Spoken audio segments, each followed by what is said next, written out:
Meetings with Suri Nagamma. In May of 1977, Arunachala Bhakta Bhagawat and Dennis Hartel of Arunachala Ashram were on a visit to Bombay. Sri P.V. Somasundaram, along with Sri R. Venkataraman, controller of Defence Accounts, Bombay, took them to visit Suri Nagamma, who was then staying with her niece, where she could be treated for cancer. On a second visit to her, a tape recorder was brought, and she was requested to be recorded for the benefit of devotees in the West. Although Suri Nagamma was suffering severely from pain associated with cancer, she graciously consented. She read from her books, recited poems, one of which she had just written, appealing to Bhagavan to give her his strength and his calm to withstand her physical suffering. Some of these conversations were translated into English then and there. Her recent poem and other parts of the recording were later translated by Dr. Leggeswara Rao of Bhimavaram in Andhra Pradesh. To better understand what Nagamma said in context of her situation at the time, we reproduce below chapter 28 from her 2014 English edition of Letters from and Recollections of Sri RAMANASRAMAM. In this chapter, these visits are mentioned and also the circumstances which made her believe that her end on the earth was near. 28. Endurance. In the beginning of this book, I mentioned that in February 1976, I had had a surgical operation for cancer in Madras, and thereafter I went to Bangalore and Bombay for rest and recuperation. It then looked as if I had recovered normal health. However, in February 1977, pain in back of the left arm developed and gradually extended up to the neck. People said that it might only be some rheumatic pain. I had, however, my own doubts.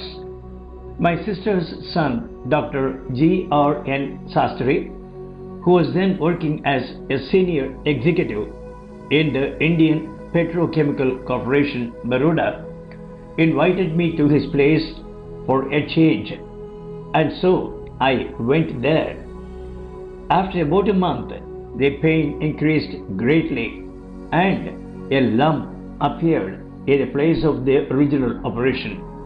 The local doctors declared that it was due to the cobalt treatment I had had after surgery, and it might disappear after a while.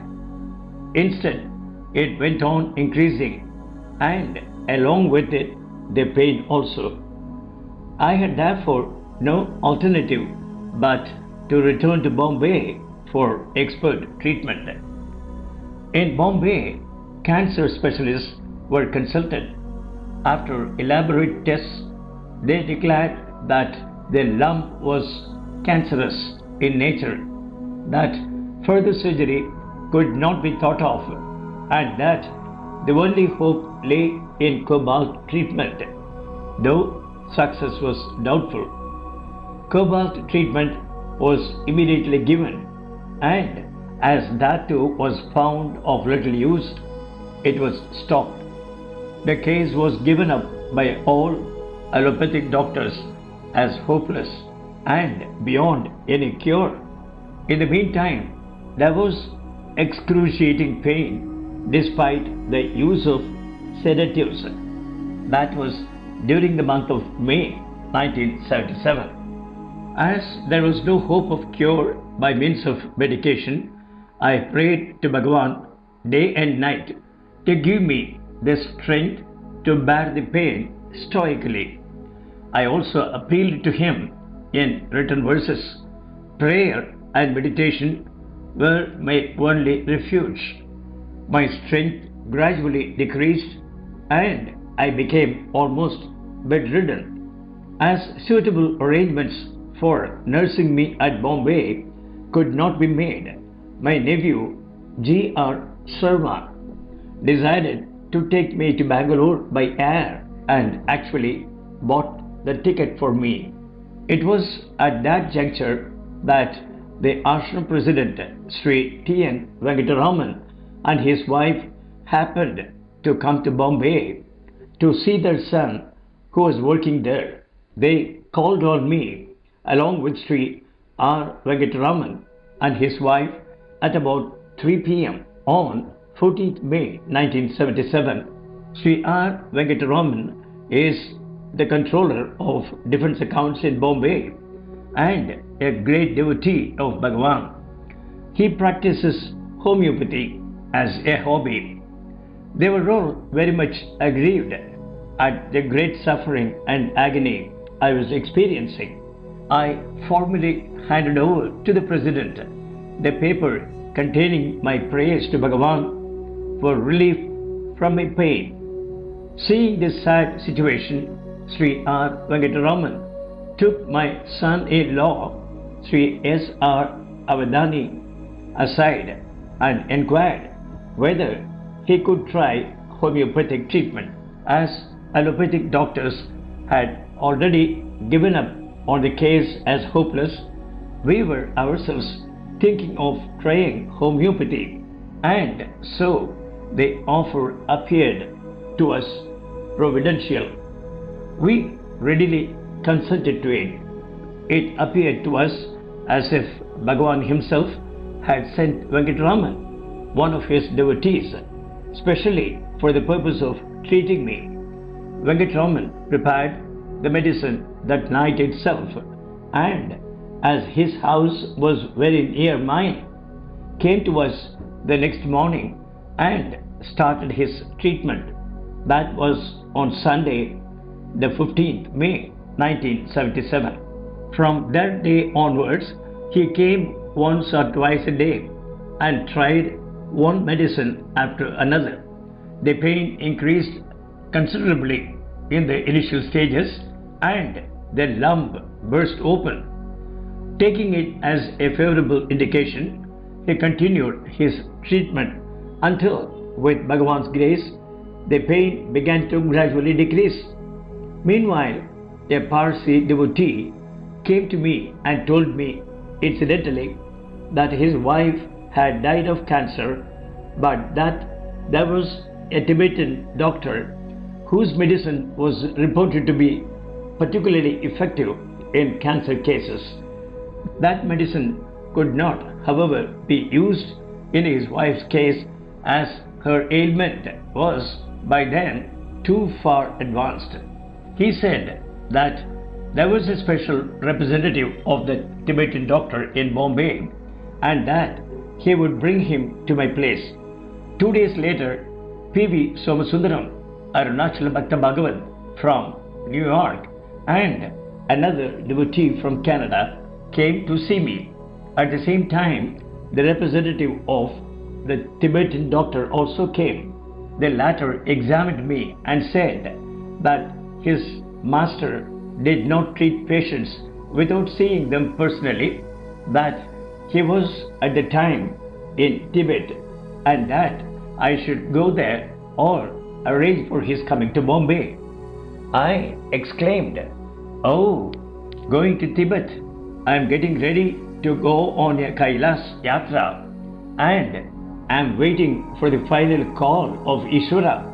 I am satisfied with the present treatment by a devotee of Bhagavan." 2 or 3 days later, the devotee from Canada, Somasundaram, and some other devotees came, and though I was suffering acute pain, insisted on me reading something which they recorded for the use in Canada. By the 10th of June, there was much relief from pain that I gained enough strength to go out for a walk. When I told Venkataraman that I had been getting ready for a Kailas Yatra and he had upset all my plans. He coolly said that as his medicine had worked, he was sending me instead on an Arunachala Yatra. I do not know whether it was due to his great devotion to Bhagavan or it was Bhagavan's grace working through him, but the lump became smaller and smaller and the pain gradually decreased. I gained strength from day to day and began to move about freely as of old. Devotees in Bombay who had seen me earlier were emphatically of the opinion that the cure was nothing short of a miracle, and the eminent doctors of Bombay who had examined me earlier could hardly believe it. I remained in Bombay till September 1977, when, in the company of my relatives, I went to Vijayawada, stayed there for about 2 months, vacated my house, Ramana Maharshi, and came away to Madras. It so happened that Sri Venkataraman had by then been transferred to Madras, and so I took all the required medicines from him, showed the manuscripts of these Smrutulu to my brother D.S. Sastri, and reached Arunachalam on the night of 27th November 1977. Early next morning, I went to the ashram and prostrated before Bhagavan's samadhi. It was indeed miraculous that one who had been getting ready for a Kailasa Yatra was now on Arunachala Yatra and could once again prostrate before Bhagavan's samadhi. Destiny appears to have played a great part, as I am having the good fortune of staying in the ashram once again and writing my reminiscences at the bidding of the ashram authorities. The manuscript I had written has been fair copied by one of the devotees and made ready for printing.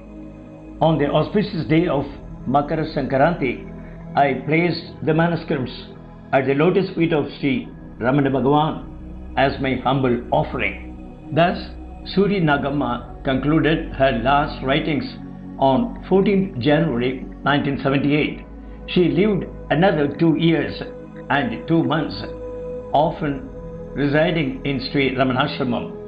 About the recording made in Bombay in May of 1977, Dr. Lingeshwara Rao, after listening to it, mentioned that it was hard to believe she was on that day enduring immense suffering because her voice sounded so full of strength and happiness.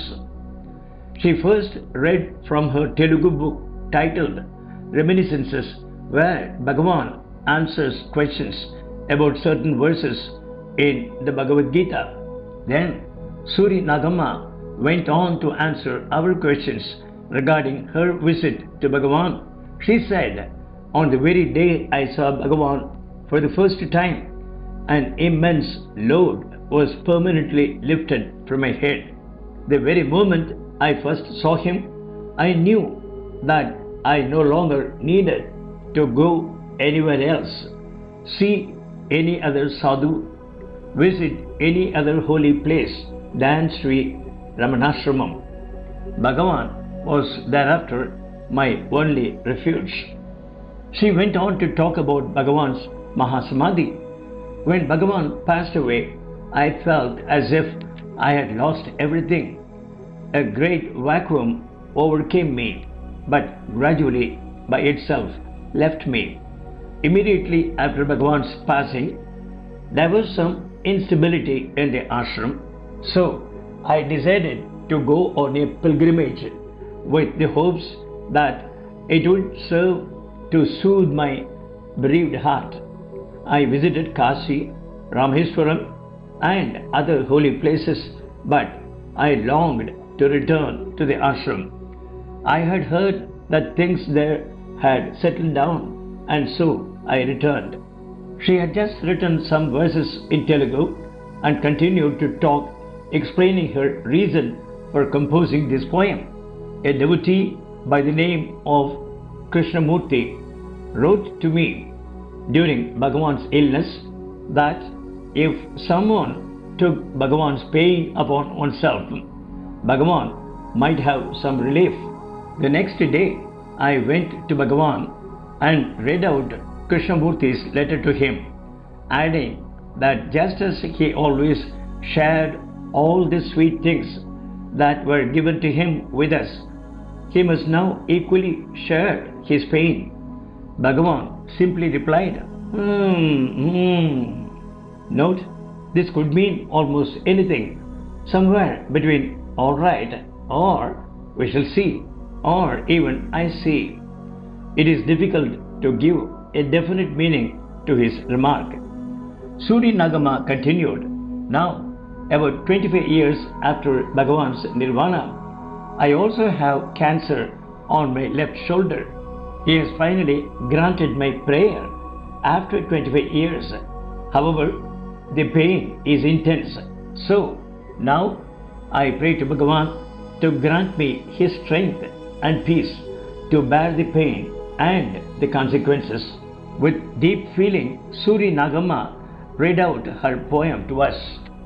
Arunachala Ramana, ever since at your feet I myself laid, my mind sought not another abode. Never had I prayed for any physical gain, bestower of boons. I do so now in pain. Cancer forged in me a dwelling, killing me without killing. I crave not that it disappear, but that I bravely forbear and surrender. Grant me the calm with which you bore a tumor. Make me your daughter, fit to have forever. Loath to see thee suffer, ask I for a share. And now that it is given, my strength has left me. Besides the pain, a share of thy peace. Grant me, O Lord, the slayer of disease. Needless to say, Suri Nagamma's prayer was again answered and more. She was given the calm, and her slayer of disease did his part too. A remarkable cure ensued. She was enabled to reside in RAMANASRAMAM several months after she had regained her strength. Then, when on a visit to Bangalore, she left her mortal frame on 31st of March 1980 after a short illness. Suri Nagamma's letters from Sri Ramanasramam will always remain a classic of spiritual literature. No other book has captured the total personality of Bhagavan, not only as a master of masters, but also as a most lovable father, mother, and friend to prince and pauper alike. During Nagamma's last stay, Sri Ramanasramam in 1980, when she attended the 100th birth anniversary of her master and Lord Arunachala Ramana, John and Matthew Greenblatt took full advantage of her presence by visiting her often. In a short piece written in memory of Suri Nagamma in the July 1980 Mountain Path, John wrote, We asked her how she remembered in such detail all that took place in Sri Bhagavan's presence. She told us she would leave the hall and write little notes when Sri Bhagavan went on his daily walks. At night, she would sleep till midnight and upon waking, begin her letters, elaborating on these little notes. She always felt as if Sri Bhagavan was sitting by her side. All at the ashram will miss her presence. Her walk through the ashram grounds with head bent in utter humility and simplicity. Her doors were always open to devotees, and at all hours people would be coming and going. eager to listen to her stories and reminiscences. She said, "It has been a habit with me that I cannot keep anything to myself. Whatever I hear, I want to tell others." Kuju Swami, radiant with the most beautiful smile, exclaimed to us after hearing of her physical passing, "She has not gone away. She has only come to Tiruvannamalai.